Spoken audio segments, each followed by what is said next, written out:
Noemi, aka Massage Nerd, and tonight we have a special guest, and his name is Nathan Nordstrom. He's a graduate of the East West College. He is nationally certified continuing education provider for Educated Touch. Mr. Nordstrom currently teaches at the University of Western States Massage Therapy Program. He has taught and mentored massage therapists from all over the country. He has been published on everythingmassage.com and quoted in such publications as Massage Therapy. Mr. Nordstrom has worked in the field of massage for over 8 years, earning experience working in retreat spas, medical offices owned by Day Spa, served as president of the Oregon chapter of the AMTA, serving as examiner for the Oregon Board of Massage Therapy, and served on national board of the AMTA. He has assisted on committees for both AMTA and NCB-TMB. Welcome tonight, Nathan. Thank you very much. Yeah. So where are you located right now? Right now, I haven't quite broken into the University of Western States. However, I'm currently a student and a faculty at the University of Western States, and so I've kind of entouraged myself into a corner of one of the rooms there at 7 p.m. And so didn't quite get all the correct okays to hold this here. However, if I do get pulled away in cuffs, understand I'll make sure to hit end before I leave. Yeah. Yeah. And the first time we actually met was at the AMTA convention. So you were actually teaching a class then. What class were you teaching? Yeah, I was teaching with one of my co-writers, Adam Parrott, and we teach ethics, fully exposed ethical dilemmas. We teach about the application of ethics instead of all the crappy stuff that you learn in massage school that has nothing to do with ethics except for memorizing stuff. We just wanted people to recognize that, yes, you can hear the history, and the history is pretty useless until you start saying, hey, what am I actually going to do about it, and how can I start applying it? And so our ethics class is a lot of fun. We get people to look at their own ethical dilemmas. It's one of the very few hands-on ethics classes. We actually put that in there, that this is a hands-on class, that you are required to bring your ethical dilemmas so that you can work with them and find out how screwed up you really are. And we have fun because we get to share how screwed up we are. So, I mean, it becomes an all-around good thing. What are some of the worst things you've heard so far? No names, so we got to keep confidential. Worst. I can't say there's a worst. There's always crazy ones that you hear. I always thought there were some of these fictional stories about people doing certain things until I realized, yeah, that person actually did that. We had one massage therapist who was receiving teddy bears and underpants and other things from her client, and she didn't really kind of see that as a dilemma, that there was a problem with her receiving underpants and teddy bears from her client. Another one who fired the client on the spot because her hair was falling into her face, and she kind of was blowing it out of the way. And the client on the table said, oh, here, let me get that for you, and brushed it away. Well, that was too much contact for her, and so she fired him on the spot. I was just kind of like, wow, that's a very expressive way to say you didn't want that to happen. And yeah, the people who date their clients, that's always another fun example that you can pull in, that you kind of think, well, of course you don't date your clients until you find someone who actually is.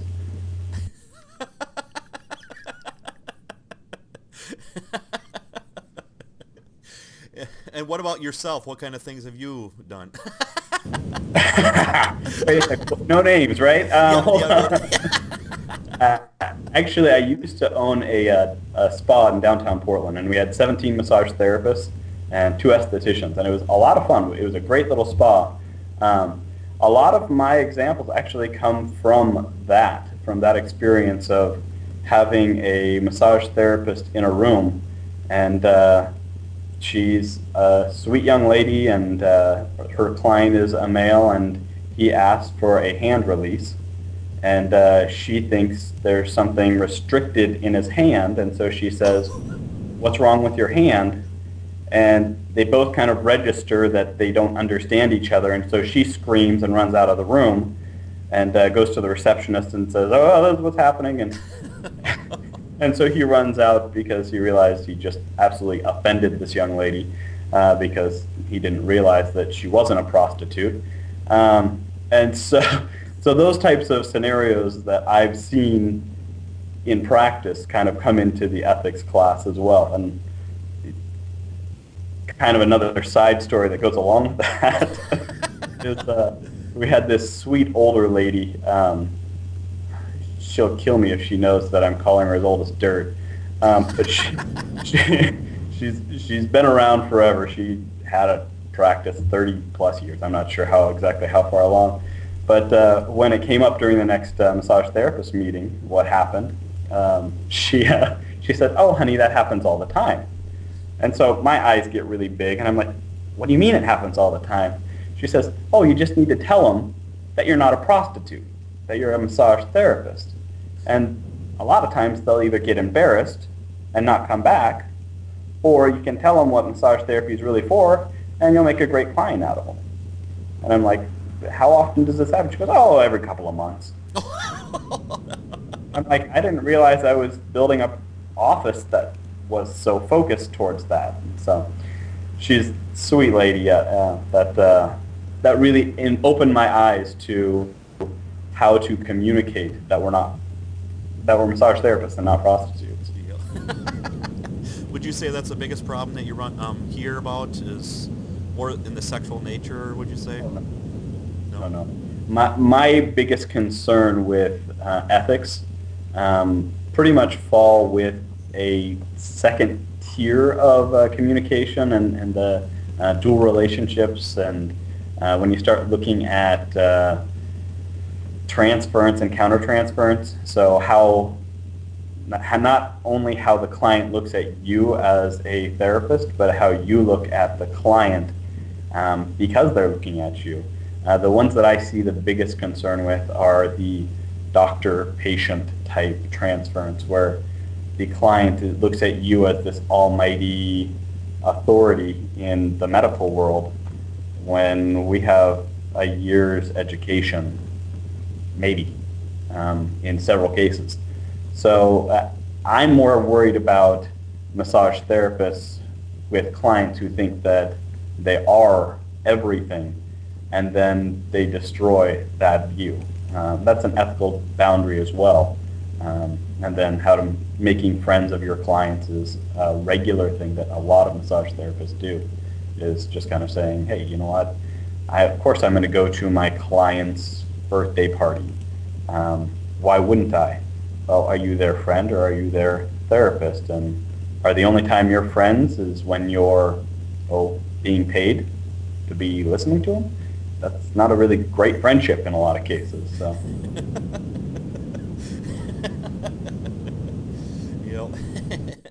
So you do this whole thing about bodies, the exhibition. What does that actually entail? Well, Bodies and Massage Therapy started out, 2006, 2007 here in Portland. We had Body Worlds come to Portland, Oregon.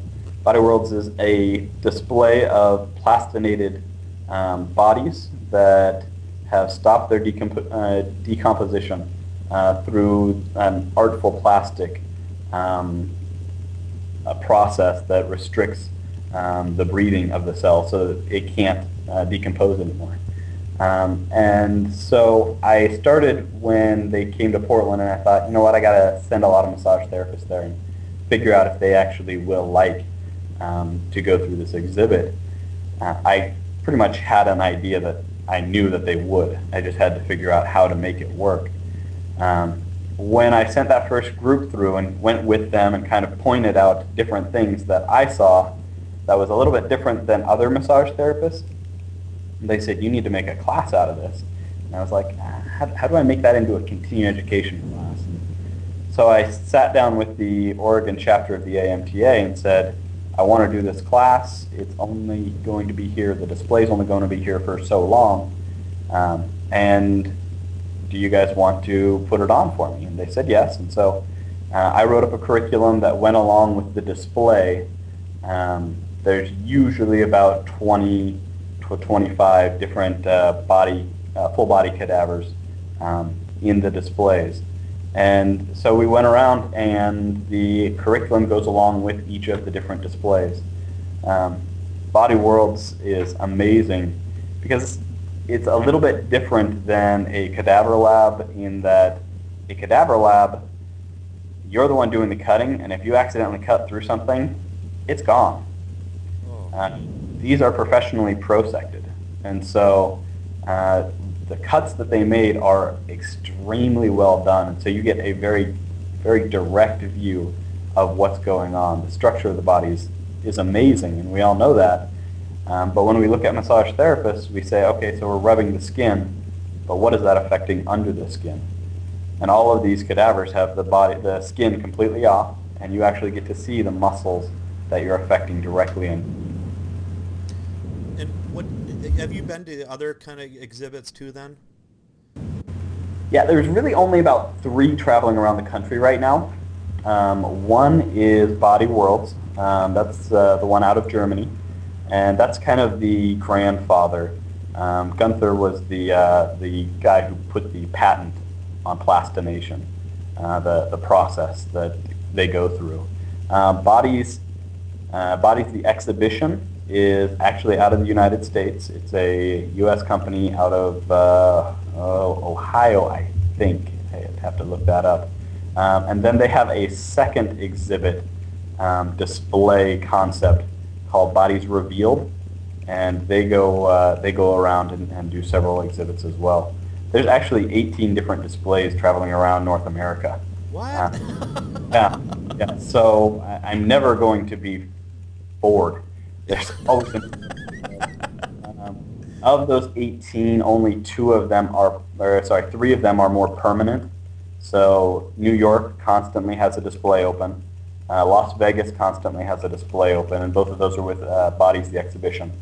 And then Atlanta, Georgia has one set up until, I think, October of 2011 that's been there for several years. And I'm looking at getting over to Atlanta and having a little bit of fun at their exhibit. I haven't been out there yet, but yeah, so just making a list. I update my website pretty much every couple of months with the new locations that they're at. Let's see, they're currently, Body Worlds is currently at Rotterdam, Vancouver, British Columbia, Mexico. They open up in San Jose, California, coming up the 13th of this month or something like that. And then, one of my favorites is Body Worlds, The Animals. They just opened up in Germany, and they usually have to go around Europe before they start coming to America because they don't love us as much. Right now they're in Austria, but it's a whole display of different animals. So they have a gorilla, they have goats and sheep and large animals. They have a giraffe, they have elephant. They've got massive animals that have all been plastinated. Most of the displays for Body Worlds has an animal with it. This is just of animals. So those who are into animal massage, this would be absolutely amazing to see what they're doing there.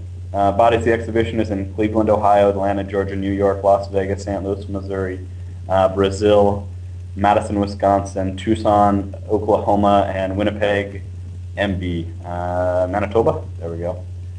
And Bodies Revealed in Greensboro, North Carolina, Grand Rapids, Michigan, and Sacramento, California. So I know that this coming year I've been talking to the California chapter about doing their chapters convention in California, and hopefully I'll be able to do something with the Sacramento Bodies Revealed exhibit that's there. Is there anything different between all those different ones out there? Is there something better than the other, or is there Good question. They're all a little bit different. Even when you look at the same company, so Bodies the Exhibition, all of their displays, they strive to keep the same um, positions. So most of them, you'll actually have a basketball player, and he'll have a little Chinese basketball in his hand. Uh-huh. And not that Chinese are small. It's not where I was going with No. that. It's just that the ball is definitely from China. And so they have all those displays that are pretty much the same. However, each of the bodies is different that is in the exhibit. And so as you walk into one, and I walked into this last fall or last summer, I went through Cleveland, Ohio, Niagara Falls, and New York City. And each of those three had such differences in the body type. So what's strong on one person is not going to be strong on another. And the posture changes, even if they are the exact same exhibit.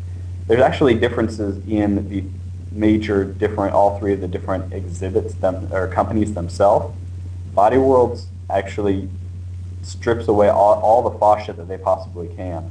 So all you really get is muscles and organs. And it's very pristine. It's a very beautiful display. Where Bodies the Exhibition, you get a lot of fascia, fascial sheaths that are set aside and demonstrated throughout the display. So you can kind of see how that fascia connects around things. Even though it's displayed back, it's still there. And Bodies Revealed is actually kind of a hybrid between the two. They have different positions than Bodies the Exhibition, even though it's the same company. And do other people do workshops like you in these facilities, or is it? I've seen, I know especially in Las Vegas, a lot of the massage schools actually use the facility for their educational purposes. I've seen a couple of the local cities. When it was in Denver, they had a massage therapist who was teaching postural analysis and gait analysis in the exhibit, kind of outside of the exhibit before, and then they were allowed to go through the exhibit.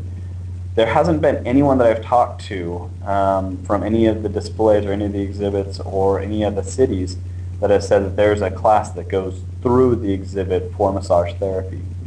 Some of the universities actually do use the exhibit as well for their examinations. So they will go through and just kind of give a number to a muscle and say, okay, so what is that muscle? Next question, move on to this one. What is that muscle?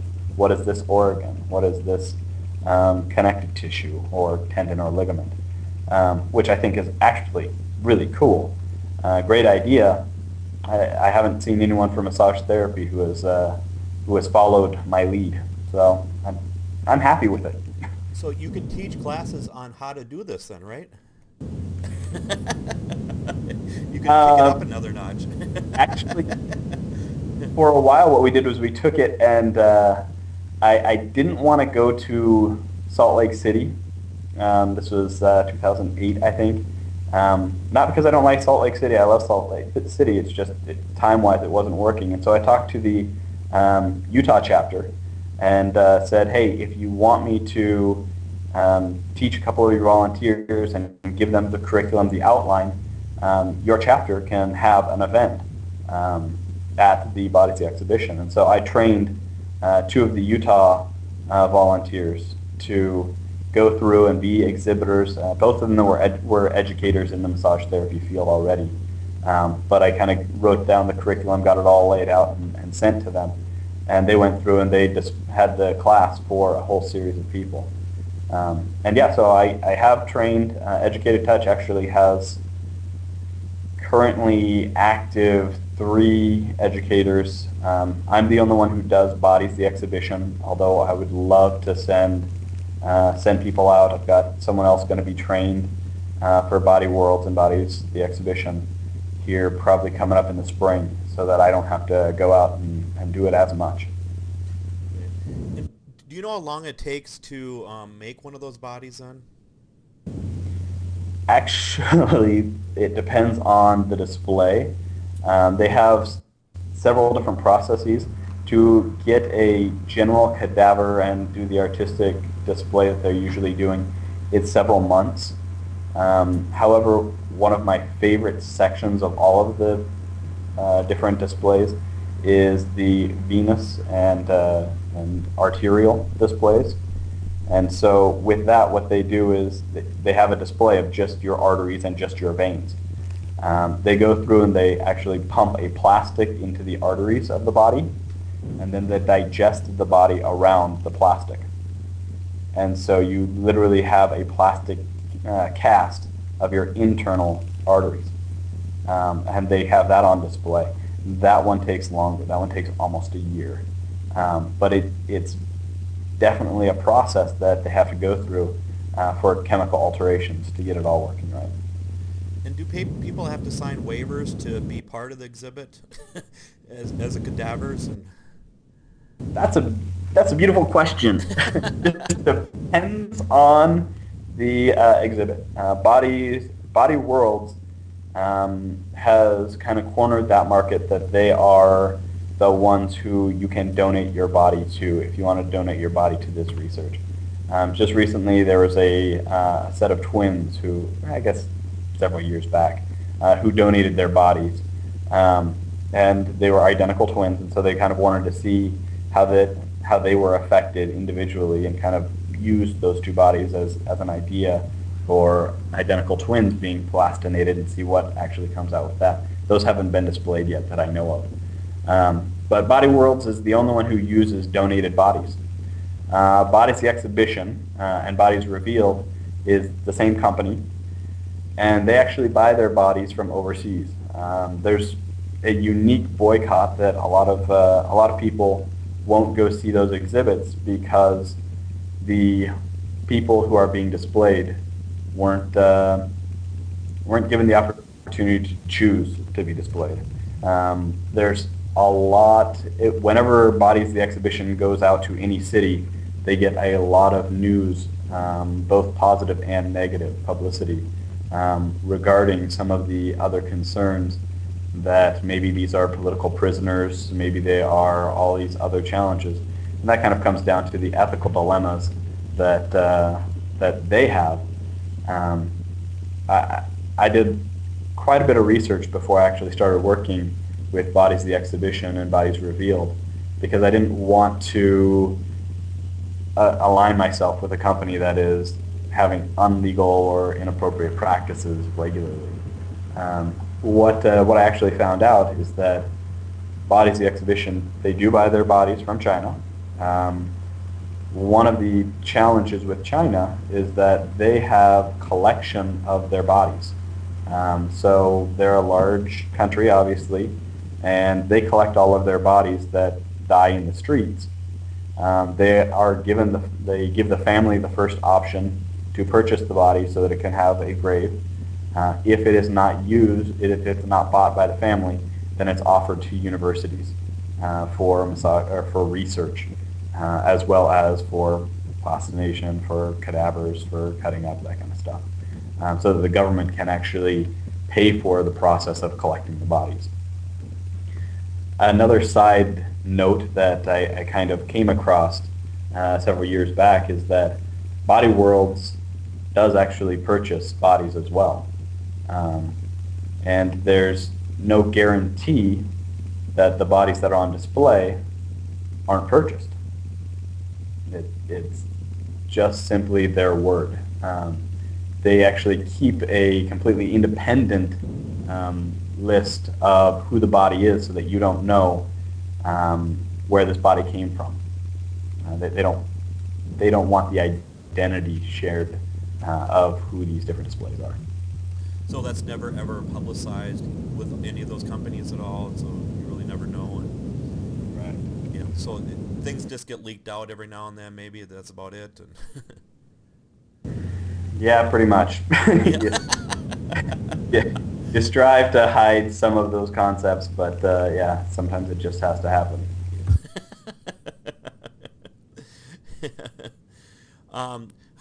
How would you say this is more beneficial than a cadaver lab, or less beneficial? Wow. less gross. I'm actually currently going through gross anatomy and cadaver labs, and as I was going through, today I was skinning back the palm of a guy's hand, and the process of going through that and seeing the musculature, the veins and arteries that go around and the nerves, very amazing. And seeing the variance in the bodies in the lab to go around and see the different bodies is really amazing. It's worth the ability. I understand that most massage therapists can't do that. We don't do a lot of surgery as massage therapists, and opening the body just kind of is a little odd for most of us. However, the displays are so artfully done. A lot of times in the cadaver lab, we have the instructor come over and do a pro-section of a portion of the body. So we'll get the skin off of an area and kind of be trying to get the muscles off right, kind of get them all balanced and so that they look right. And then he'll come over and he'll just kind of artfully, oh, let's just take this there and that there, and oh, there you go, it's all done. And I look at it and I go, how come that wasn't so easy for me? But these displays are that artfully done. They're that quickly displayed and such beautifully shown so that you don't have to kind of say, okay, that's a mediocre job. That Anconius really looks hashed on, because I hashed on my guy's Anconius pretty bad. But it gives you that display of how beautiful the body is without having to go through the challenge and the time. It's a long display. We're going to go through this process for our cadavers for 9 months. It's not an easy process, and it does give you a lot of the same knowledge that you would have going through a cadaver lab. So usually the cadaver labs, I mean, you said, was it 9 months that you guys usually have the bodies on for? Yeah, we're going through 9 months. The first process is the back, upper arms, and lower limbs, and we go through and we dissect out those. The second process is the abdominal cavity, lungs, and the abdominal organs. And then the third trimester, or third quarter, is the brain and the central spinal cord. And how long in general do people usually keep cadavers for? In the university, usually it's under a year. There are specific examples that they'll actually take out and they'll get the approval of the family for longer. The displays in the Body Worlds and Bodies the Exhibition are actually timeless. When they get through the plastination process, I've seen displays that are 20 years old, and they look as good as the day they started. 20? Wow. Gorgeous. And usually when they get about 15 to 20, they need to go through a repainting because, I hate to say it, but your muscles don't look as good as they did when they were alive. What color are they actually? Oh, they're a brown, a dingy, nasty brown. If you go through the Bodies, the Exhibition, or Body World, you'll kind of see them, and they're kind of pinkish and just very shiny and beautiful. And yeah, that's not what you're going to get with actual cadaver. And the smell, there's very minimal to no smell in the exhibits. A cadaver lab, just suck it up and wear a gas mask if you have to. But yeah, so they paint the muscles where they see the muscle fibers, and so they can actually see where the muscle actually is in comparison to other muscles that are underneath it. Why do you think in books and stuff muscles are considered red? Because they're insane. Well,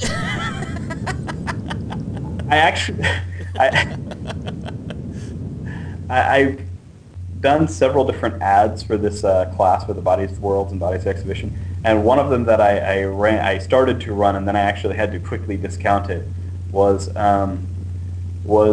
don't allow the fiction of your anatomy books to fool you into what the body looks like, because that's an artist's rendition. The reason they're red is because we look at blood and the blood oxygenation exchange. And even with live tissue, if you cut it open, it is red. And so they're kind of trying to give this display of it's fresh, it's clean, it's new.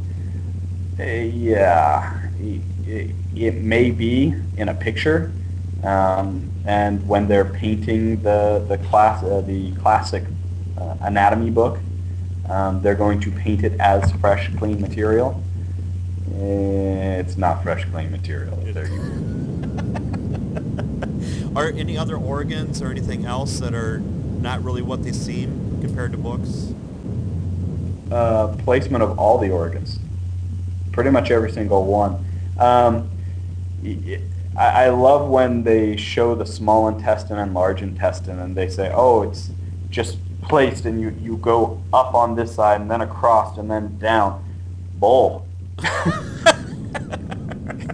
It's a lot of gathering and shoving and pushing so that it's all kind of conglomerated into the middle. And your body has this artfully way of collecting it with fascia. The odontum is this nice little sheet that holds it all together, and when it drops into your gut, it's there. It doesn't care what position it's in, as long as it can get the crap out. Yep. Literally. Yep. Oh yeah, exactly. Very literally.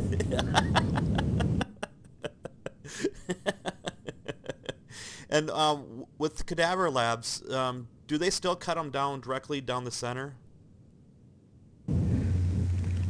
Odd question. Actually, usually they strive to go with the back first, because they realize that you realize this person is human, and so they don't want you to see the face yet. And so you're cutting someone pretty much right down the center of the spine to display off the skin, to get the skin peeled back. Once you have the skin peeled back, then you start getting out of the human thought that this is an actual person, and you start looking at the muscles. Then usually after they get the back and the shoulder kind of done, then they'll have you roll them over and kind of look at the body and kind of go, oh yeah, that's right, this is a person. So you're seeing their face. Hopefully their eyes are closed. Sometimes they're not. They're not? Oh boy, that's a tough one. Yeah, and the different positions, trying to skin a hand that is nice in a fist is quite challenging. It brings true life into pry it out of your cold dead hands. Yep. Really start understanding really how solid that grip is once you're post-mortem. So yeah, the positions of the body are going to be different. It depends on what you're displaying out. Once you do start getting into the pec muscles, yeah, you pretty much take all breast tissue and all the fascia and all the connective tissue away with the skin as quickly as possible. So that's a slit right down the center so that you can peel the skin off. Okay. Once the skin's off, then you're into the stuff that you really care about, the muscles, the bones. And with the cadavers, what muscle would you say is the thickest in most cadavers that you've dissected? Good gravy. Glutes, glutes are pretty awesome. The glutes are a very thick set of muscles. When you start looking at just for depth, glute max has it pretty well made. Everyone thinks about latissimus dorsi as this muscle that's kind of long and lanky, and the upper traps is this massive set of muscles, where really it's kind of backwards. Your upper traps are pretty small. They are? Yes, they do a lot of things, but they're pretty small. Your latissimus dorsi has some pretty good strength to it because a lot of times you're actually pulling yourself down, you're lifting yourself up, you're using the muscle a lot. But yeah, nothing quite goes along with the glutes. Glutes are pretty hefty. Would you say the gluteus maximus would be the thickest? And yeah, definitely. Okay. And with muscle, I mean, some books I've read is some muscles are not in everybody. See, like the the psoas minor and things like that. Have you ever tried to look for those then? And Yeah, just today as we were going through, we have a great little muscle right here, and it grabs on the aponeurosis of the palm of the hand and flexor pollicis. And yeah, he didn't have one in his right hand. He did on his left, but he didn't on his right. Psoas minor is another one of those that yeah, every once in a while it just doesn't exist. And is it different? No, it's a small fiber of a muscle that's holding onto a different place. There's another muscle that sternalis is a muscle that actually goes over your sternum. I don't know what the percentage of it is that you may have that muscle or why you even have the muscle, but very few people do. I got to see one just a couple of weeks ago actually, where yeah, as we were opening up the sternum, you actually saw a muscle on top of the sternum, which is odd, and I'm still trying to figure out why you would have that muscle. Yeah, your body will grow muscles where they feel they need to grow. And so if you're having a weakness in an area, a lot of times your body will say, okay, we need to have more fibers here. Usually it'll start with fascia. Usually it starts as a child and then creates the muscle tissue around the fascia and creates a supporting structure that goes along with that. is the palmaris longus also another one that some people don't have? Palmaris longus was the one that Yep. we didn't have. Yep.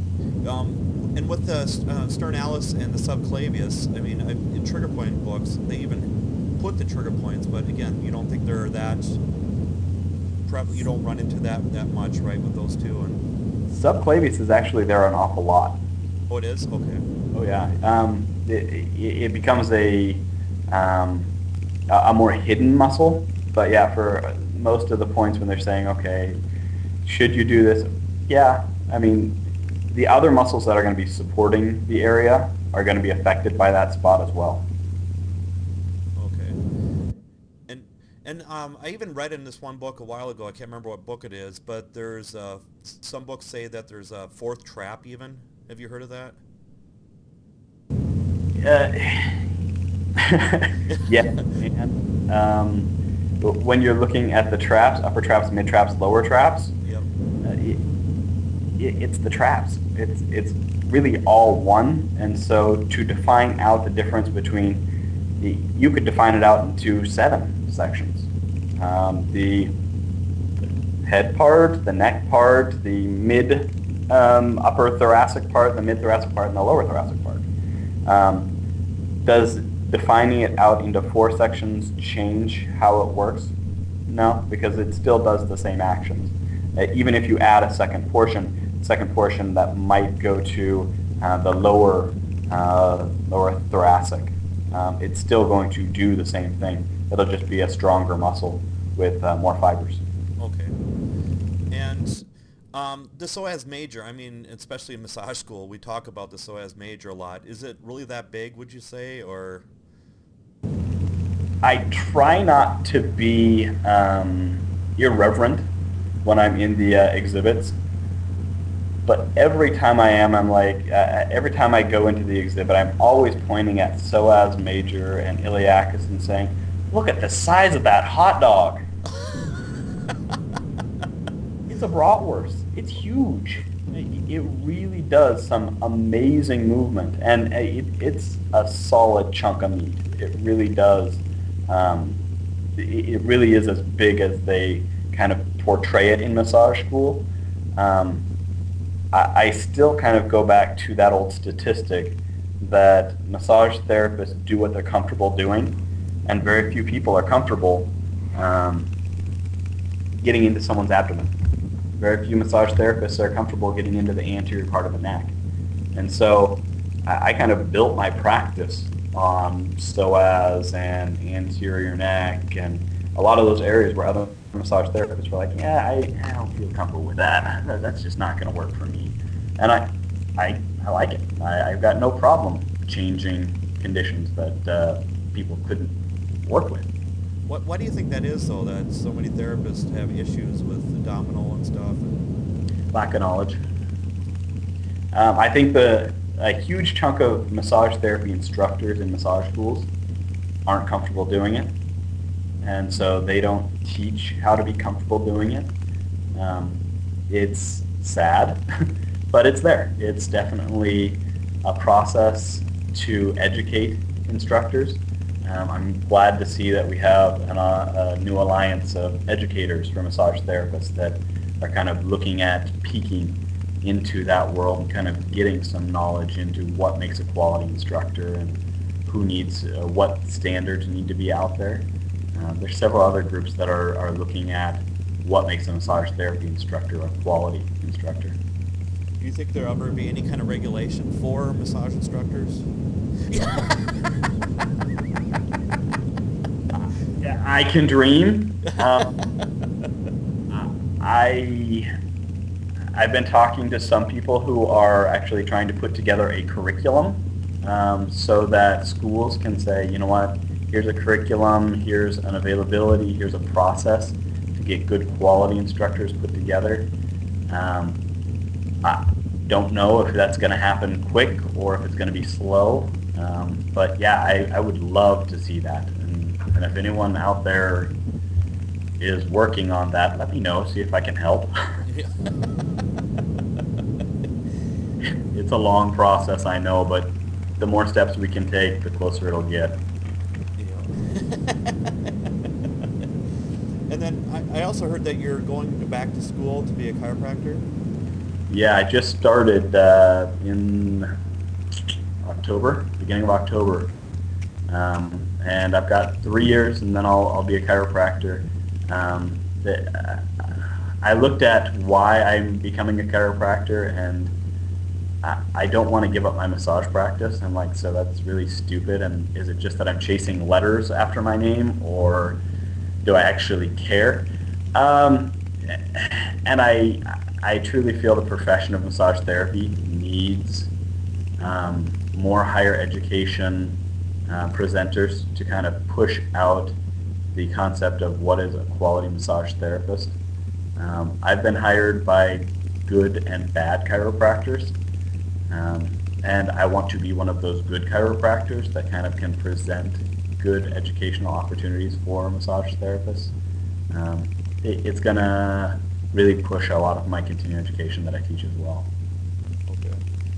And with Cadaver Labs, how thick would you say the fascia is? Is fascia thicker in certain areas, would you say, in the body, or? With Cadaver Labs, fascia is a pain in the butt. Literally? The glutes aren't too bad. However, it's interesting. Depends on it. A lot depends. A lot of it.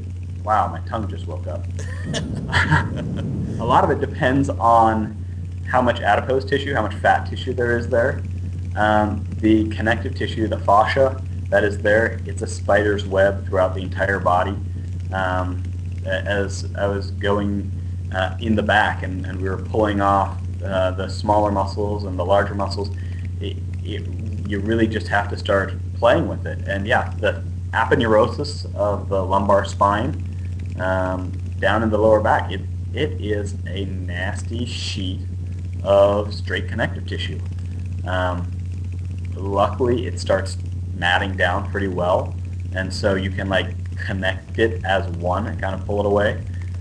In other places, it is just this spider's web, like the forearm, the forearm of the hand. You just constantly have that spider's web there. Would you say it's thick in most areas? Isn't about 2,000 pounds per square inch? Is it? That's the force that they say that it can resist. And I've never grabbed a mat of fascia and hung it from something that can hold 2,000 pounds and dangled it. It's a lot. It's a lot. It's a lot like the spider's web theory as well. When you have smaller amounts, you can usually kind of break it through pretty easily. When you have like the aponeurosis in the palm of the hand, palmar aponeurosis, you just got to cut and start pulling. You can grab onto that palmar aponeurosis and just kind of rip it out, and the rest of the fingers are stuck there. So you have to resist and kind of lay it back and pull it off. But it's got some really good strength. 2,000 pounds, I couldn't tell you. I'm not sure. Then somebody in the forum asked, have you seen muscles around arthritic joints? Is it tighter? Would you say it's different color or texture? Yes. Actually, a couple of different things to think about when you're looking at arthritic joints. So the arthritic joints themselves and the change of the connective tissue of the tendon of the rest of the sheaths, because not only does the joint start atrophying away and start getting resistance, but you also have the tendons which have more force on them, so they usually get broader. The bursas around them also start filling with more fluid, and then the musculature does tighten down. That's kind of one of those aspects where massage therapy benefits arthritis. You have to be aware of what you're doing and not looking at joint displacement too much, depending on the type of arthritis and the length that they've had it. A class that we did a while ago on rheumatoid arthritis really kind of displayed the concept of making sure that the joint capsule is secure. If they're in an inflammatory state, then you want to make sure that the musculature is being released around the long bones, the longest portion of the bone, instead of on the joint. The concept of find the pain, look elsewhere for the problem. I think we've all heard that sometime in our life. If you're looking at arthritic joint pain, you're not going to work on that joint. You're going to work on the muscles around that feed the joint and work over the joint. And that kind of gives a lot more understanding on how to work with it. The tension of those muscles when you've got arthritic joint pain is definitely increased. A lot of doctors are giving concepts of ibuprofen just to kind of reduce the pain. It also reduces the blood flow and changes the response to the body. And then also on the forum, the person wants to know, they had a hip replacement and the glutes went from rock hard to soft. Woohoo! The response there comes from the change in the tissue. So you do actually get bone development when you have a bad enough hip or any other type of joint. So the bone replacement will actually start ossifying around the joint, which then gives you a lot more pain, which then creates the restriction of the muscle. However, when they take out the joint and take out the head of the femur, and they put that pound the head in and then put the new hip in and replace those, one of the big things that you're looking at is you've got a balanced system instead of a structurally imbalanced system. And the gluteus maximus actually starts working the way that it should, so it doesn't have to fight with TFL, doesn't have to fight with the medius, doesn't have to fight with itself to create a structural balance. The question that I would have for that person, if they want to answer, is did it alleviate their pain and the condition? Usually hip replacements do a great job for that. Yeah, she actually commented on there and said no pain. She doesn't have any pain now. Awesome, yeah, it's great stuff. But once again, it's for the extreme case. If you're getting a little hip pain, you know what, there's other things you can do before you need to get a hip replacement. If it's losing weight, if it's changing your activities, changing your exercise, much more important and much more possible to relieve those pains than having the downtime for getting a hip replacement. And would you say that, let's say for hip replacement, everything will, the muscle, the fascia, everything starts to go to those areas just like it was original bone? Or does the body kind of reject a little bit? The body always has the possibility to reject. Your fascia has a longer memory than your muscles do. Your muscles are very amazed when they can change their posture. That one of the greatest reasons why massage was invented was to work with muscles and kind of have them forget the pains that they were already in, or the pain that was there and the structural response to it. The fascial connective tissue is harder to displace and change. It can, and usually that comes with stretching and exercise that's approved by your doctor for like a hip replacement, shoulder replacement, knee replacement, whatever it is. But you have to be very aware of what the fascial connective tissue will allow, because a lot of times your fascia is the thing that's keeping you up and moving when you have a hip replacement or a knee replacement, because it doesn't want to move. It's decided, I want to stay in this position because if I move at all, it's going to increase my pain. So the fascia tightens up all the way around it and stops the movement. And so you have this odd limb, you have all the rest, to reduce the pain.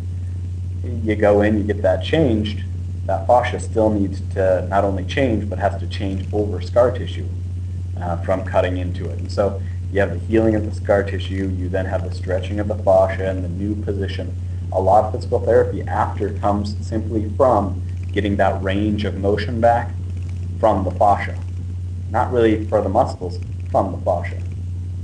And with cadaver labs, do you know the whole health history of the people that are cadavers? No. Had a guy that we had. You do usually know their age, their weight and height, and sometimes you'll know how they died. Had a guy this last time. We cut into him, and we knew his latissimus dorsi was just really, quote, ganked. That's a technical term, I guess. Really screwed up. And his pec major was just really off, too. And so as we started pulling off the pec major, we saw a pacemaker. And this wasn't one of these 2010 models. This was a 1942 model. This thing was big as a Volkswagen Bug. It was massive, and it pretty much covered pretty much all the place of pec minor and pec major. There was a small little piece of muscle holding on for pec minor, and a very thin muscle holding on for pec major. You can go through and you'll find other scars, and you'll go, I wonder what that was, and you'll have things like a lung that has decompressed. You'll find other challenges that the body has that you kind of go, oh, okay, so that's what a lymphatic tumor looks like. Oh, that's what a brain tumor looks like. Oh, hey, look, that's what a broken leg that didn't fully recover looks like. And stress fractures, are you able to see those pretty good? It depends on the stress fracture and how long ago it was. If it wasn't reset, if there's other challenges, yeah, you can usually see a little bit. Any certain diseases that stick out a little bit more that you notice? Gosh, any type of cancer. I may be really sick, but when I get an opportunity to see how that tumor grew and kind of what the challenges were that went along with it, that's really amazing. That really does kind of display a whole different view for you to kind of go, oh, wow, okay, so not only did it take over the circulatory system and manually force it itself into the body, but it also took out this and took out that. Hey, look, it impinged this nerve, and it also created these changes. And the body had to counterbalance because of the weight of the tumor. I mean, all those things are just really bizarre to think about. But yeah, they really do show a whole difference in the body. All different types of pathologies. I'm trying to think of one that I've seen that I kind of went, okay, whatever. All of them are pretty cool. Yeah. What about for cancer? What does it look like, would you say, in cadavers? Gosh, most recently was lymphoma.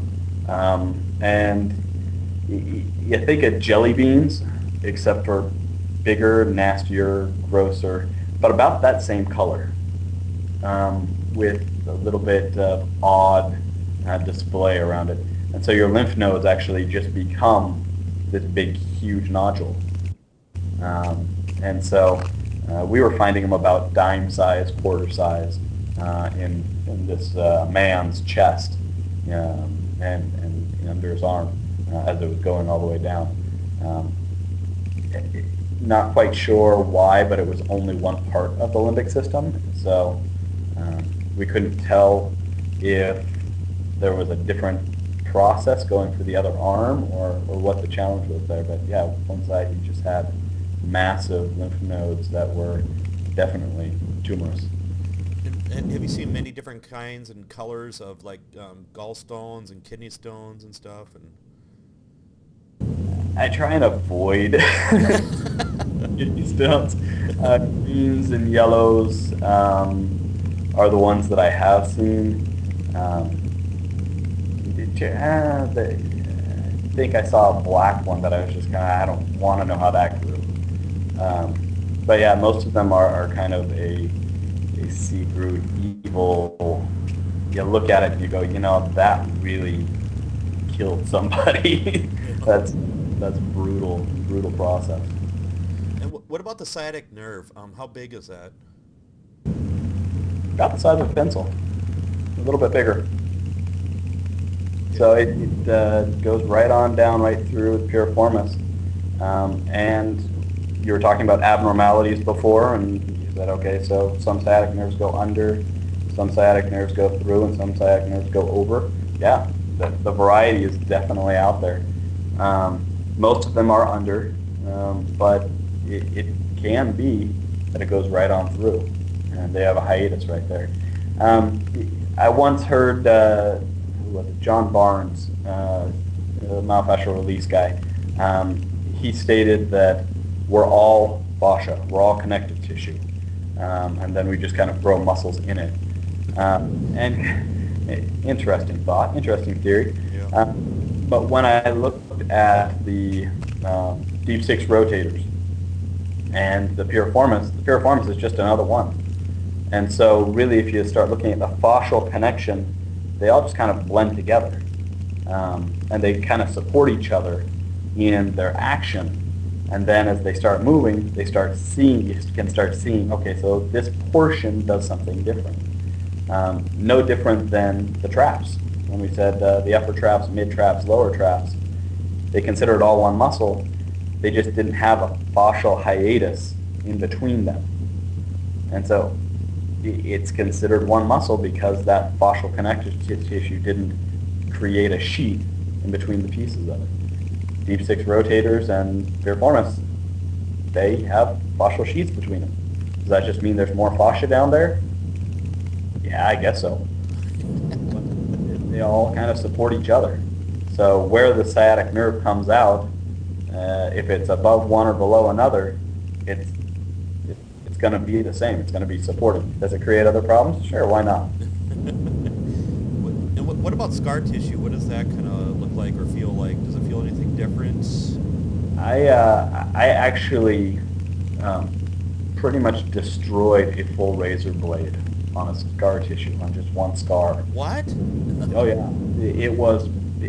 I'm assuming that it was several surgeries over the same area that they had really kind of gone through again and again and again. And I was trying to be very neat and trying to get it very clean.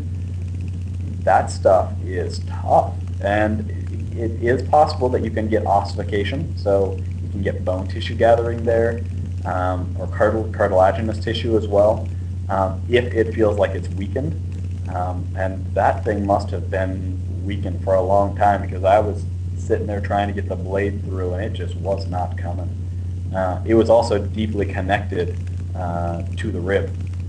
So I was trying to kind of peel it away from the skin, and as I started peeling it away, layer by layer by layer, I finally got down to the scar that was attached to the rib. And I was like, okay, so it's definitely ossification as well. What about myo-osteophystications, like calcium deposits and stuff? What do those kind of feel like, or? Haven't seen it yet. That's the only example that I have of where in muscle you've got some bone structure. Sadly, I mean, bodies that I've seen, you'd think you would have had more, but no, it's a lot more rare. when you have the hyoid and the cartilage there, yeah. When you're 20, you have a ossification of the cartilage there, which 20 to 25, majority of people have that. But there are only those very few specific areas. Most bones decide to grow where they want to grow. You're not going to get a lot of ossification in the musculature. What about bone spurs? Ugly. Okay. As you start pulling out like the knee or pulling out the hip or a great fibromyalgia, getting the whole spine, there were some great bone spurs going up and down on bone bridges, full bone spurs that had connected to each other to restrict the movement. Talk about brutal in life.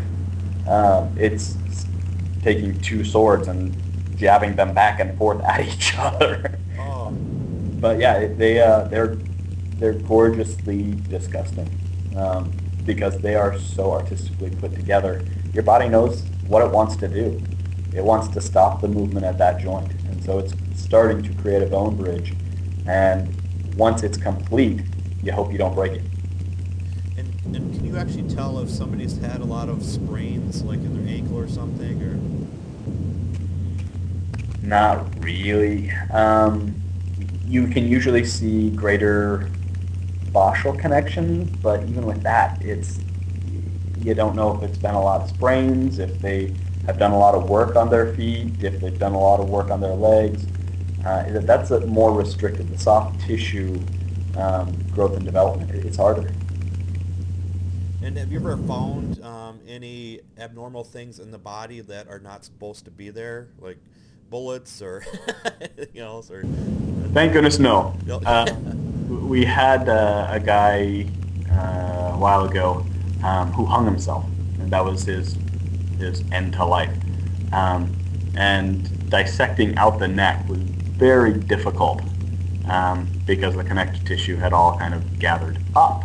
I don't know how long after he hung there, but he had definitely become post-mortem for a while and had become harder in that position.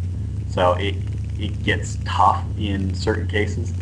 I haven't seen, other than things that were supposed to be put there, like pacemakers type things. But other than that, no, none yet. What about for like lead poisoning or something, or for like pencils? Remember back in grade school, a lot of people used pencils and they jammed it in their arm accidentally. Do you see those kind of things? And yeah, the body is amazing, first of all, because I'll give you a story of one of my friends from a long time ago.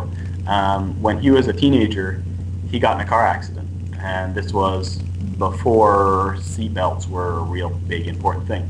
And so he got projected through the windshield out, and on his head he slid across the pavement.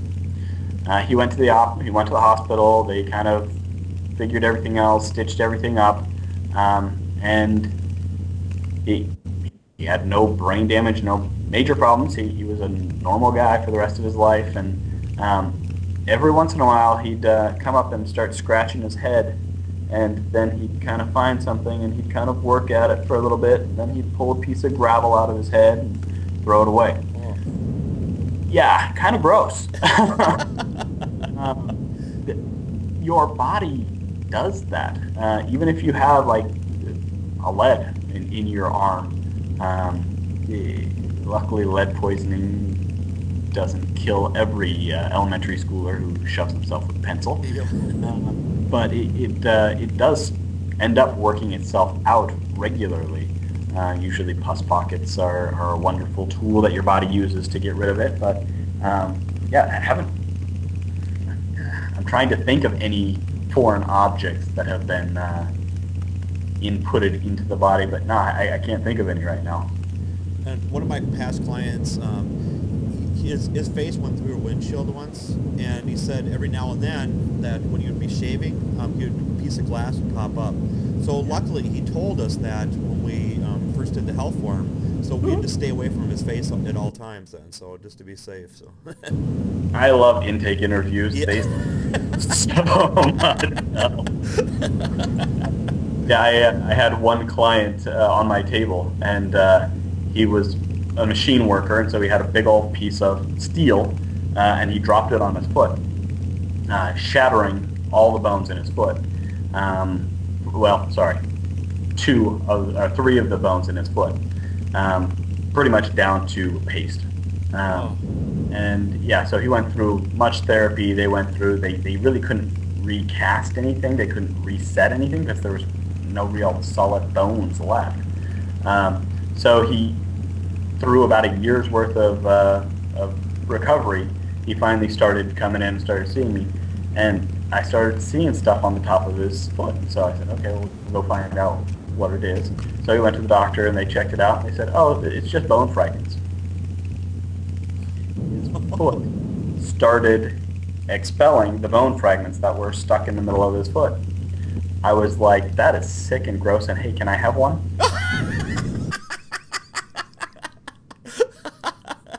Nothing like keeping a little bit of your clients with you at all times. No. Yeah, no, I didn't get one. I want one too much.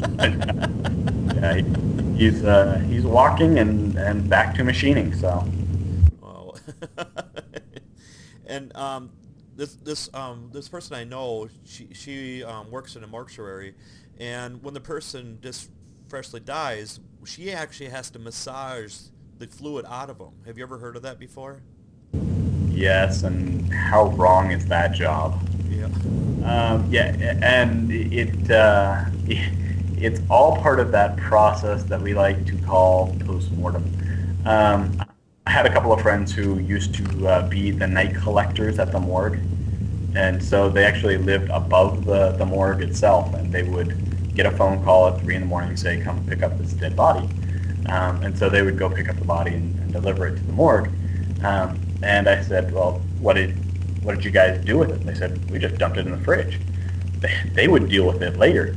Like, okay, so I was morbidly interested in figuring out what happened. And so I came in and worked with them and talked to them a little bit and got an opportunity to see postmortem, so collection postmortem, to the point where they actually did mortuary sciences and kind of went into development of getting them dressed and that kind of stuff. Really intriguing. Yeah, the process of, I call it milking the body. It is definitely an important piece so that you can reduce the biological response of the human body, because it is going to try and decay. It's going to try and just kind of fall apart if we don't start getting those fluids out. Why didn't you go into mortuary science? I don't like dead people. That's your job now. They don't have a personality. You don't. I like live people, and I like teaching live people about dead people. Okay. I like hanging around dead people just to see how cool their body is. The most amazing things are how those bodies work.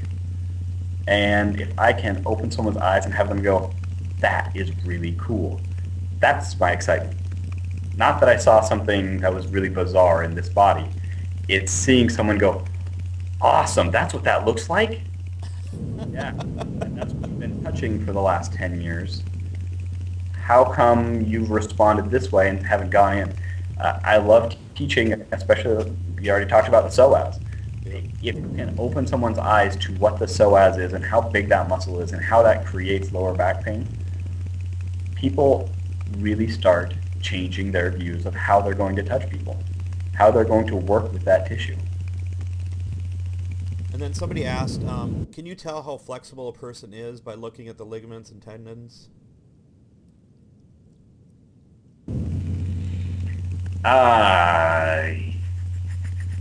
No, not post-mortem. No. Not post-mortem, because everybody who comes into the morgue is dead and they're unable to be flexible anyway. Usually when we start cutting the muscles, we start seeing the flexibility start to come back. But it's really limited in flexibility. The ligaments and tendons, you may be able to notice by size and shape. I haven't seen the variance. The biggest challenge with cadavers is you're doing it on, I hate to say it, old dead people. All the people who are there are usually past their prime. You don't want to see people who are in their prime because they have to die to get there. But being able to say what the difference is between this person and that person, you can see variances, but you don't know enough about their life to say, obviously this person was flexible. And have you heard of Gil Hadley at all? He does cadaver labs too and stuff, kind of on a national scale. And Gil, and then there's someone else. Gil, and then there's someone else who's Tom doing Myers, it. Yeah. Tom Myers. There we go. Okay. I've heard of Tom, haven't heard of Gil. He coins this term, the fuzz. Have you heard of that term? No. No. Please inform. No. It's like the fascia Please area or inform. something like that. Yeah. I call it a spider web. Other people are going to call it fuzz. Yeah. I call it a spider web. Other people are going to call it fuzz. Other people are going to call it matted tissue. Other people are going to call it a pain in the butt. I mean, it's just extra crap that you're trying to get rid of. It really does end up getting to that point. Get into your labs then? Another thing that you don't really find out. Another thing that you don't really find out, because I would love to say that it's only a couple of weeks, but usually they have to go through the process of funeral, and they have to go through the process of separation, and then they have to be in a morgue to get delivered to another morgue where they're actually going to be used by... The classes that we're currently doing are the Body Worlds and the Bodies Exhibition. We go through the exhibit and show you all the things you'd see in a cadaver lab. We go through the process. We do a lot of the concepts of postural analysis and gait analysis using those exhibits to say, okay, how is this all going to work? How is this going to change? And how would this affect you? So that they can actually start seeing application not only with their clients but with themselves. It's crazy and insane because we usually end up taking 4 hours in the exhibit. They say if you're interested in the exhibit, you should be able to get through it in 2 hours. I've never been out of there less than 3. Because we're going through each one of the bodies and showing how it moves, why it moves, checking out each specific muscles, checking out the position that the artist put them in for the display. It's going through and looking at why the body does what it does and how it does. All of that is 4 hours of continuing education. I've also put together a secondary process that has kind of limited, has opened it up so that anyone can do it at the 18 different displays. There's an online class, so you can go through and in 3 hours go through the display, answer some online questions, and get a 3 hours of continuing education that way. Because I can only be in so many places at a time. I'm not all invincible, thank goodness. But yeah, I really like seeing massage therapists open their eyes. I got on the forum for the class, I got some responses from people who said, my eyes have been opened to something that I've never seen before. And I now know how I can actually affect people more than I ever have before. You know, those are amazing statements because they actually are looking past what they see. They're actually seeing the body for what it is, a bunch of movable parts. And can people take your classes virtually at all, or do they have to be there in the flesh? You have to actually go to the exhibit on your own. So you have to actually participate in the exhibit for right now. I do have a couple of videos that a couple of the different displays are actually putting out, but I'm trying to figure out how to create a class that you could do at home. But right now you actually have to go on your own to the exhibit. So it actually becomes a face-to-face, hands-on class, more than just like a computer-based class. And then you do have some stuff online. What does that entail? There's several things online. The biggest one is the Bodies and Massage Therapy, and that is you sign up for the class, you go to the exhibit, you come back, you fill out your forms, take your pre and post test, and then you get your continuing education online right there. Other classes that I have online, by gum, I've been collecting classes online for quite a few years now. IRS guidelines for employment and self-employment. I saw too many massage therapists being taken advantage of, so I went to the IRS and said, okay, so what is the expectation for a chiropractor hiring a massage therapist? What are some of those specific things? What are those connections there? Another process that is up there that is not quite complete is a how to teach massage therapists in massage therapy class. So if I have a massage therapist who graduated from massage therapy school 5 years ago, and they talked to me and said, hey, you know what, I want to be a massage therapy teacher. What does it take to teach in massage therapy? And I said, well, you can do it right now according to the law, but do you want to be a quality massage therapy instructor, or do you just want to teach?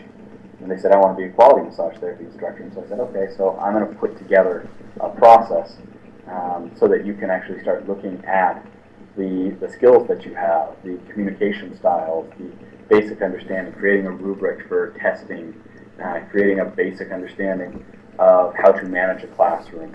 I started putting that together and got that online for a couple of people, and then I had to take it down because I saw several other groups that I could help to create that. So that's online, kind of. Let's see, what other classes are up there? You know what? I haven't looked at that portion of my website for a while. Let's click over there. I generally collect classes simply because I know there are other people who haven't learned certain topics. I also do online portion with the continuing education class, the ethics class that I started talking with. I love having an online forum for people who have classes that have questions about their own specific dilemmas that come up.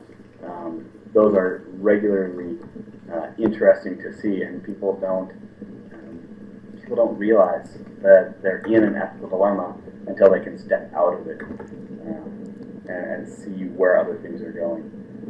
Palpation skills is something that I set up for my students in massage school. I actually put a series of marketing tools and palpation skills strictly up there simply so that my students could go online and kind of do a knowledgeable experience and get a knowledge there. Introduction to Chart Noting is an amazing class that I actually wrote up with Chiropractic Health Plan, CHP, here in Oregon, and taught a class for their massage therapists to actually get them understanding what SOAP notes are and what a basic standard is for clinical chart noting. Also in the state of Oregon, we have a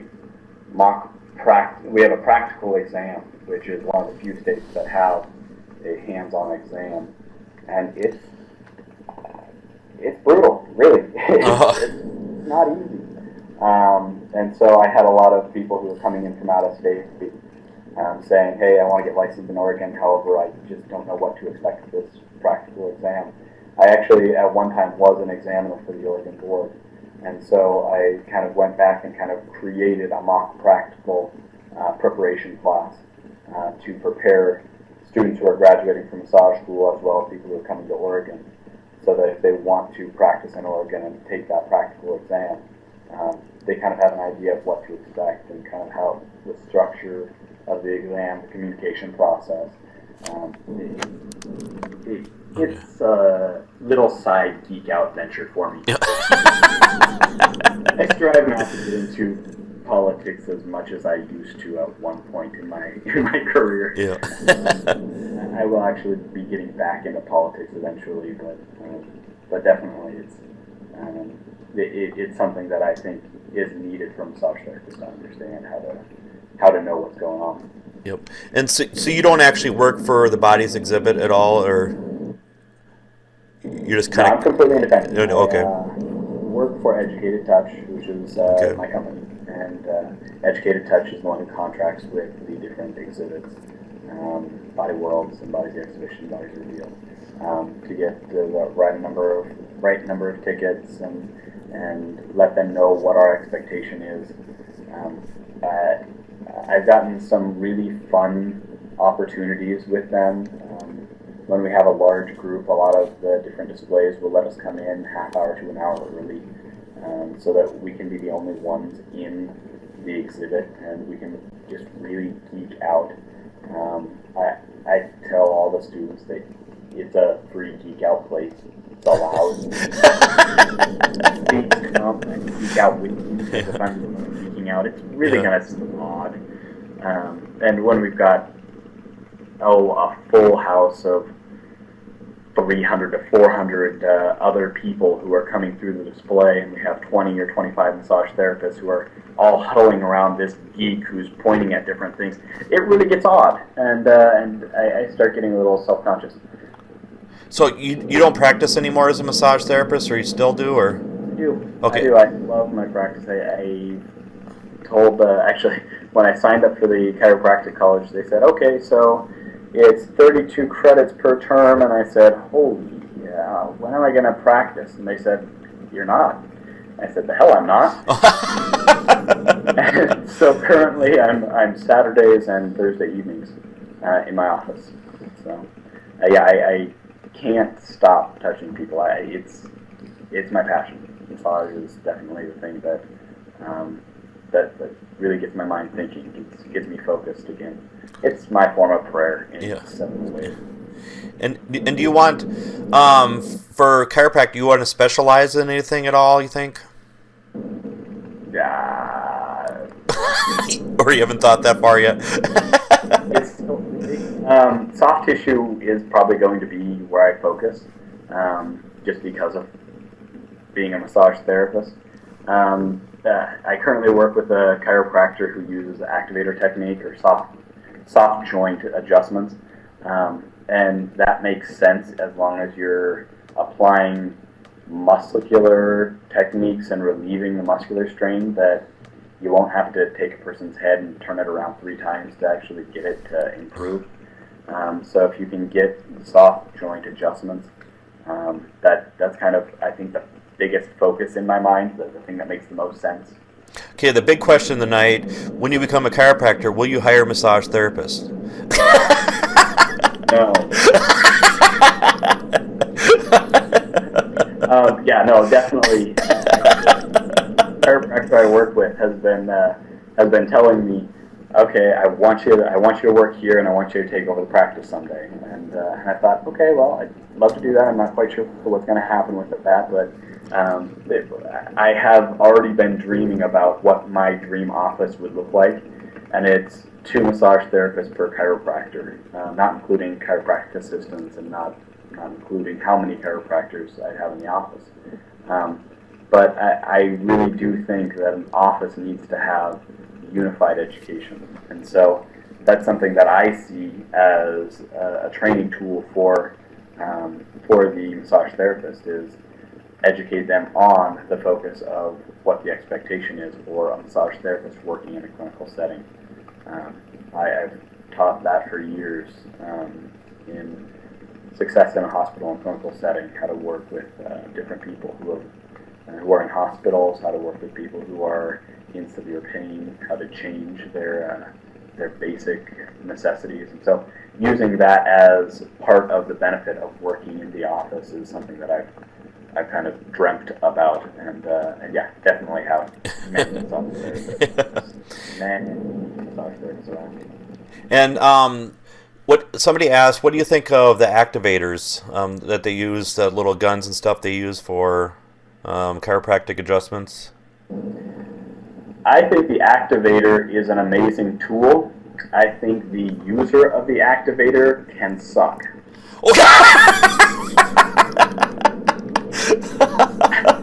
Really, the concept of the tool is solid. The chiropractor I work with who uses the activator, she is very gifted at understanding how much the joint needs to move.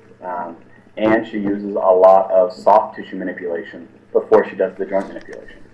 And so because the muscles are relaxed in the area and she can palpate the assessment of what needs to move, she uses this little clicker gun, click, click, click, click, click, click, click, the activator, and she gets amazing responses.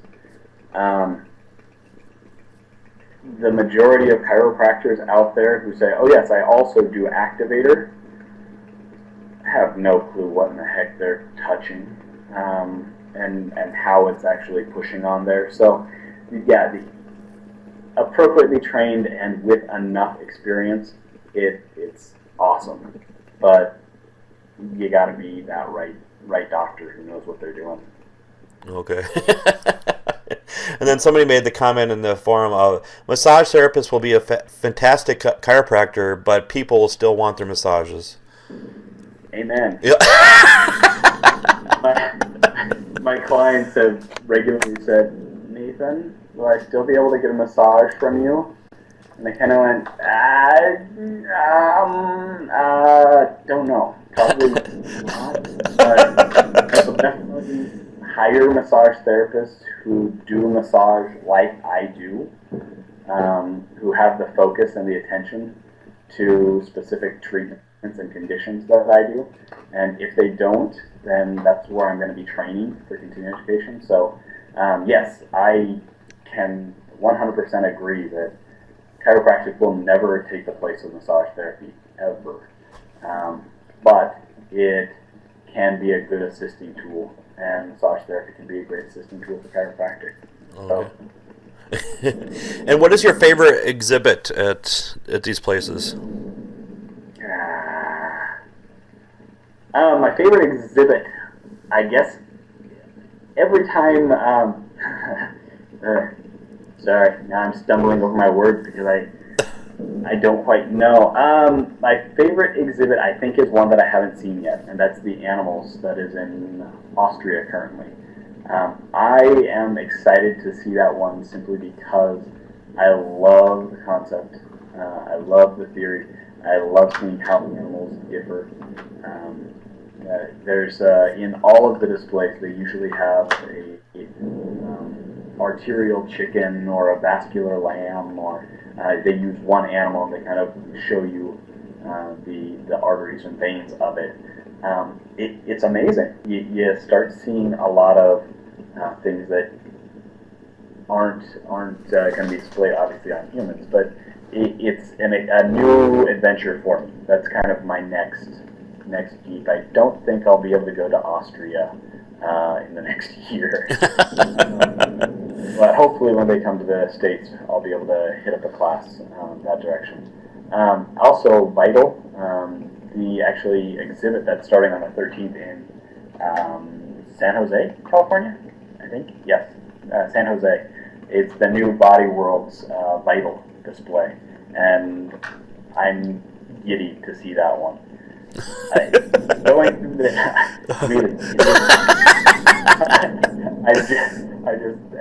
there's too many possibilities of geeking out.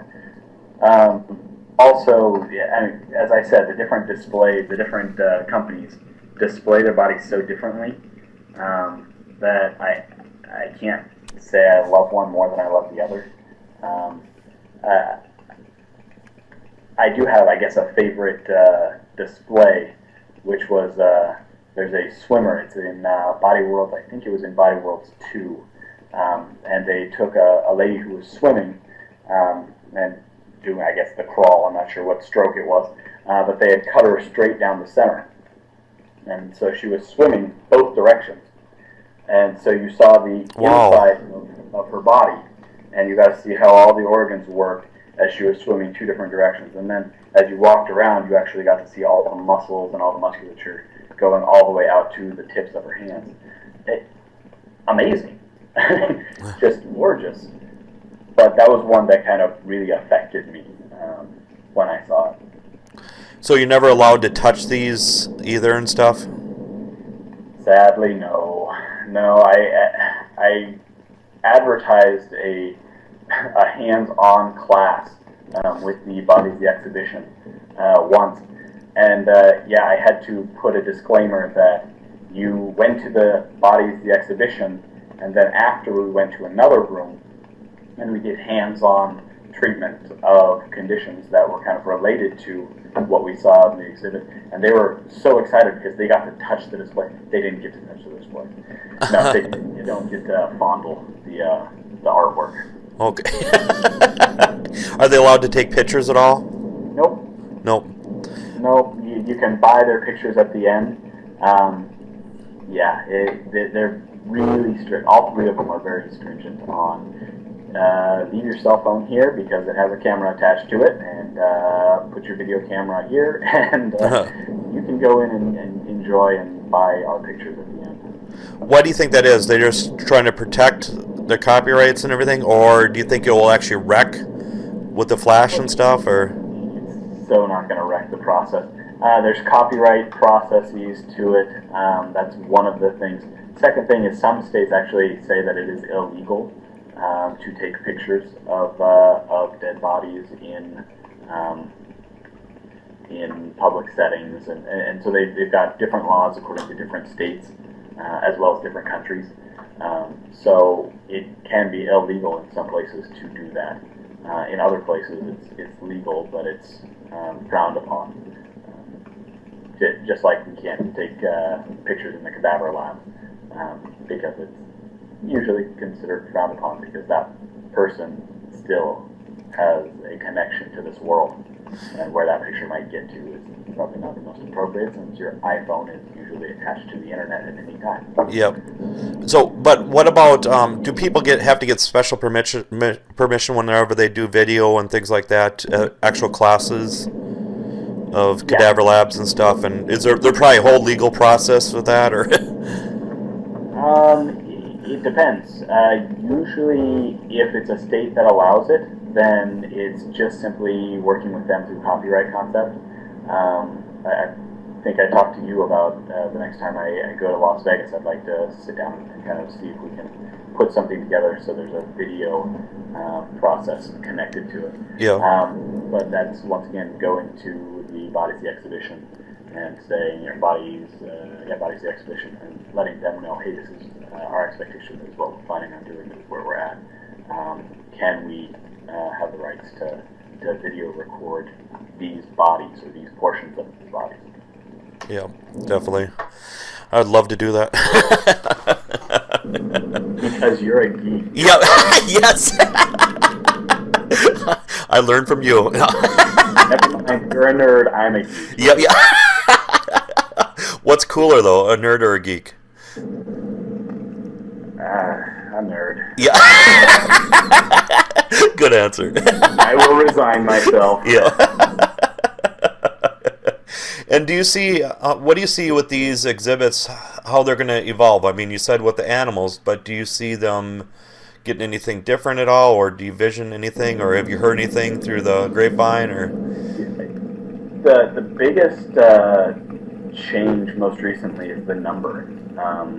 It continues to increase the number of displays that they have, which when they change displays, just like the reason why I'm so excited about Vital in San Jose is because Body World is always into new positions, into new concepts, into new theories on how to get an idea out there, how to give you the concept. You can only go so far with display of the human body. it's pretty restricted. I can definitely see the bodies of the animals becoming a larger scale and kind of seeing what they can do about getting more of those displays. About 6 months ago, a year ago, I actually thought the Body Worlds was leaving the U.S. They had one exhibit that went up to Vancouver and one exhibit that went down to Mexico, and we didn't have any Body Worlds in the U.S. itself proper. And I was like, oh no, are we out of the running because they've hit the majority of the big cities? Luckily, they're coming back, and I think they've got a couple of cities that they're planning on hitting here in the next 3 to 6 months. So that's good. I'm glad to see that. But yeah, they're gonna have to change up something to kind of get a new excitement. I could see them going broader on the themes. Bodies, the exhibition is generally sports themed. So they have them as a golfer or a basketball player and a football player. But sadly, I'll call it if they do like a superhero theme, I would love to see it. They should have that at like Comic-Con or something, you know? Comic-Con with Superman capes and Batman mask. Why not? I mean, I don't think they will, because I think that might be too sacrilegious for them. Although they're in Germany. I mean, never mind. I won't go there. Yeah. It really does. They could open up their eyes a lot more to other possibilities of artistic display. Yep. And do you see yourself continuing with this for many years? Yeah, well, I was looking at the 3 years that I'm going through school, and that's one of the reasons why I'm training a couple of other educators at Educated Touch and getting them trained to go out and do the classes. But once I'm graduated, yeah, I've definitely got more to go. I would like to hit Europe, just to kind of have a couple of the displays out there and get some connection that direction. The ethics class is actually taking a bigger front line than the Bodies exhibition currently. I'd love to see a big push for the online education for the Bodies exhibition, and just have everyone go out to their local displays and just go and get that experience. Because I can only say so much. Being a geek is good, and it's good to show people how you can enjoy this type of display. I think everyone has a little geek in them already, and so if they can go out to these exhibits, and pretty much all over the country, I can't think of any corner of the world where you're not a couple hours away from a exhibit somewhere, or will be in the next year. So if you're not willing to wait for me to come, go to the exhibit, sign up online to get your 3 hours continuing education. It's nationally certified continuing education. It's NCD approved. I mean, if you want to get credit for it, perfect. Sign up. If you want to go, and then call me and geek out with me, or I went to this and it was awesome, or this was absolutely disgusting. Tell me that too. I love to understand how people think about what the body is and how the body works. Okay. And if people want to get a hold of you, they can just get through educatedtouch.com, right? Educatedtouch.com, info@educatedtouch, or nathan@educatedtouch.com. Okay. Yeah, all of those, all the above, are definitely open. My contact information is on my website, www.educatedtouch.com. Yeah, you can go to the class section, and that's where you'd go to the online classes. Okay. Usually that's also where I do the sign up for any of the display classes, or any of the in-person classes that I'm going to do as well. Okay. And then next year we're still scheduled, right, for the ethics one? Yeah. You still on? Yep. What is scheduled for ethics next year? It looks like California, Sacramento, feasibly New York, I'm still scheduling ethics classes for the fall of next year for 2011. Okay. Do you go all over the United States with those usually, or you do stay in a certain area, or? No, all over the U.S. I almost had something scheduled for Canada. Got no problem working up there. Just depends on what the Canooftikans would like for getting the organization set up to be approved for continuing education in their province. Okay. And then you'll still be on my show next year then, right, about with the ethics? Okay. Okay. Hitting the ethics class. Okay, okay. And there's a few more stories that you're going to love. Yeah. And adding to the hilarity. Yep. So it'll be a wild one, yep. Okay, is there anything else that you think of that we haven't covered that needs to be covered? Everybody have fun, enjoy yourself. I can't think of anything. I'm glad that you let me know that I could come on today. And I hope everyone gets an opportunity to just let me know if there's something that I can do. If you have interest in an idea or interest in a class that hasn't been presented, or if you don't know of a class and want to know if I know of somebody teaching it, let me know. I've been teaching continuing education for several years now and have kind of grown accustomed to questions. A lot of my massage students still email me that I taught 4 or 5 years ago, asking me questions about, hey, where should I go for this class, or is there anybody who's teaching this subject? So yeah, I use me as a resource. That's what I'm here for. That's why I live on this earth. I like helping people get connected to what they want to do. Word to your geek, yep.